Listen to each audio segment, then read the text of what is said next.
सिर्फ कहते रह गए। रवि पांडे जी, देखिए, इस पैनल में बैठे हुए हमारे तमाम वशिष्ठ जनों का मेरा प्रणाम और टीवी 100 के तमाम दर्शकों को नमस्कार। भारतीय जनता पार्टी जिस तरीके से दोहरा राजनीति इस देश में करती है, उसी की एक प्रामाणिकता है। एक तरफ भाजपा के लोग मुगलों को क्रूर बताते हैं और दूसरी तरफ देश के प्रधानमंत्री जी उन्हीं मुगलों के द्वारा बनाए हुए इमारतों का दीदार कराने के लिए अपने विदेशी मित्रों को बुलाते हैं। वो ओबामा साहब को ताजमहल लेकर के गए, जो कि मुगलों के द्वारा बनाया गया। वो देश के लाल किले से झंडा फहराते हैं, मुगलों के द्वारा बनाया गया। ममता जी, ममता जी नहीं चलेगी। या तो मुगल क्रूर थे या फिर आप उनकी इमारतों का दीदार कराना बंद करिए। दूसरी बात, जिस तरीके से किसी भी सड़क के नाम को परिवर्तित करने के लिए एक वैधानिक प्रक्रिया होती है, क्या भारतीय जनता पार्टी की सरकार ने उन वैधानिक प्रक्रियाओं को पूरा किया है?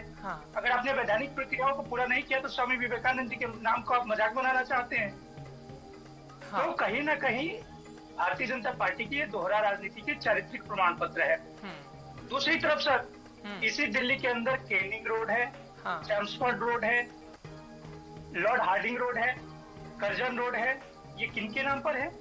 ये वो अंग्रेजी हुकूमतों के नाम पर है जिन्होंने 200 वर्षों तक बड़ी क्रूरता के साथ हम प्रशासन किया। और केवल हम प्रशासन नहीं किया, इस देश के तमाम नौजवानों को अपनी क्रूर शासक की वजह से फांसी के फंदों पर लटका दिया। भगत सिंह, सुखदेव, राजगुरु, अशफाक उल्लाह खान, राम प्रसाद बिस्मिल जैसे युवाओं को शहादत देनी पड़ी ऐसे अंग्रेजी क्रूर शासकों के सामने। लेकिन बड़ी हैरानी होती है कि भारतीय जनता पार्टी के लोग इन सड़कों पर कुछ नहीं बोलते, उनका जुबान नहीं निकलता अंग्रेजों के खिलाफ। पता नहीं कौन सी अंग्रेजों से इनकी मोहब्बत रही है। लेकिन मैं भारतीय जनता पार्टी के लोगों को बधाई देना चाहूंगा, इन्होंने अंग्रेजों से एक बड़ी अच्छी बात सीखी है। अंग्रेजों की नीति थी इस देश में डिवाइड एंड रूल, भाजपा की नीति है डाइवर्ट एंड रूल। ममता जी पता है कि अब इस देश में जिस तरीके इत्तेफाक रखती हैं रवि पांडे जी की वो तमाम बातें, रवि पांडे जी की वो तमाम तर्क, क्या इत्तेफाक रखती हैं? क्या करने की आवश्यकता है? किसके नाम बदलने की आवश्यकता है? धोखा देने का काम। ममता जी से काउंटर ले रहे हैं, आराम से कीजिए। जिस तरीके से आदरणीय मैडम ने 2500 रुपए के वादे किए दिल्ली की जनता के साथ और आज बड़ी बड़ी ढकोसलेबाजी कर रही हैं। आज केवल 4 सदस्यीय कमेटी का वादा प्रधानमंत्री जी ने दिल्ली के माताओं बहनों के साथ नहीं किया था। उन्होंने कहा था कि आप अपने खाते में पैसे आ जाएंगे, बैंक अकाउंट से लिंक करा लीजिए। 8 तारीख को आपको मैसेज आएगा कि मोदी जी ने अपने वादों को पूरा कर दिया। तो जब भाजपा के लोग इन मुद्दों पर डिफेंड करते हैं तो मोदी जी को जुमलेबाज बताने की कोशिश कर रहे हैं। मुझे बड़ी दया आती है भाजपाइयों पर। दूसरी बात सर, अरविंद केजरीवाल जी की जो भी पॉलिसीज थी, फ्री बिजली की, फ्री पानी की, अच्छी शिक्षा की, दिल्ली की माताओं बहनों को बस में फ्री यात्रा की, वो किसी शर्त की नहीं थी, उन्होंने दिल्ली के तमाम लोगों को दिया। दूसरी तरफ ये पंजाब पर बार बार चले जाते हैं। अरविंद केजरीवाल जी के दिल्ली में पहला वादा क्या था कि हमारी सरकार बनने के बाद पहला जो काम होगा बिजली हाफ और पानी माफ। अरविंद केजरीवाल जी ने पहला काम दिल्ली में वही किया था। पंजाब में हमारी सरकार बनने के बाद पहले काम हुआ कि हमने पंजाब में बिजली मुफ्त किया। लेकिन मोदी जी ने कहा था कि पहला काम जो होगा वो दिल्ली के माताओं बहनों को 2500 रुपए देने का होगा।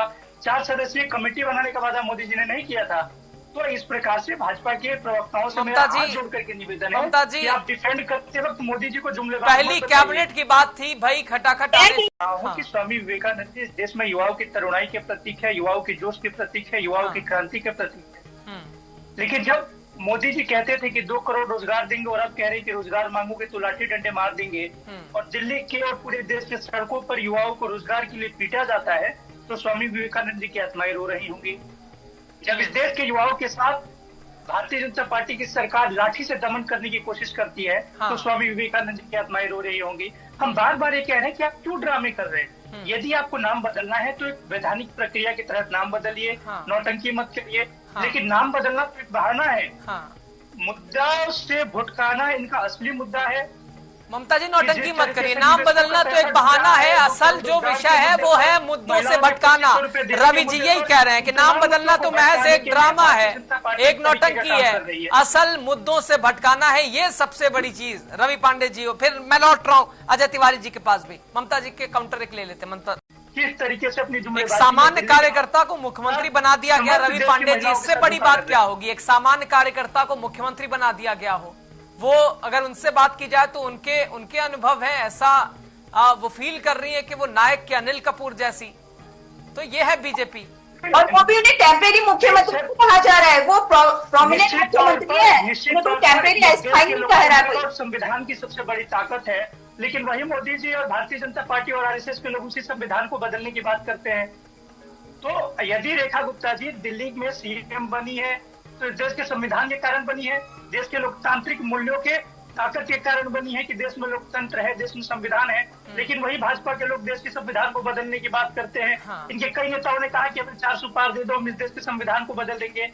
मोहन भागवत जी ने कहा कि देश के संविधान को समीक्षा की आवश्यकता है। तो हम इसीलिए कह रहे हैं कि रेखा गुप्ता जी जैसे लोगों का हक ना खत्म हो, इसलिए देश के संविधान को ममता जी का बहुत जल्दी से रिएक्शन, फिर मैं दीपक जी के पास जाऊंगा, अजय तिवारी जी के पास जाऊंगा, फिर वाइंड अप करूंगा। ममता जी का छोटा